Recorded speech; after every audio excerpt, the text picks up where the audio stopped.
Michael, does it go into what the actual complaints were, like what the actual heresy that they're claiming is? Like in a culture where you're not going to church, you don't know what the Bible says.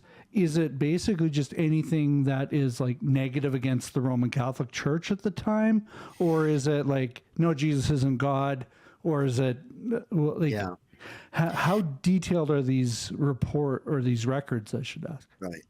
A good question. I don't think I can fully answer it, but we would, if we went into more detail, we would see that a lot of it is just, well, it's what's considered heresy.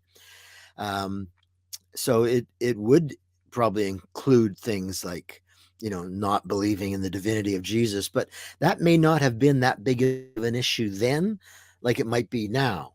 Um, it might be more like things like practicing magic, because the witch hunts were part of the Inquisition as well. And I wasn't planning on going into those today because that's another whole area. But that was an example of a particular type of heresy.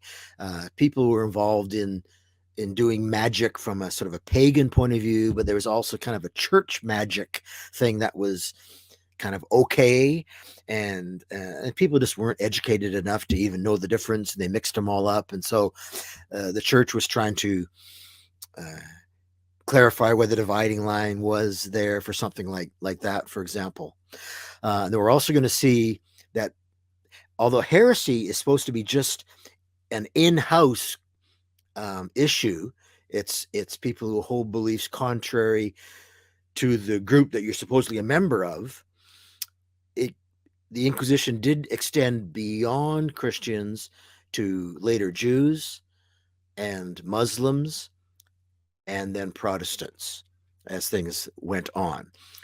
So those would be more specific types of issues.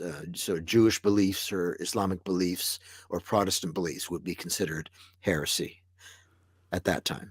So what I'm hearing is very close to what's actually happening in places like Iran, where you've got a religious authority that can make decisions that there's enough of an overlap between the government and the religion to be able to enforce laws that aren't necessarily even part of the um, part of what would you would say is the government laws, but there's a religious law to it as well.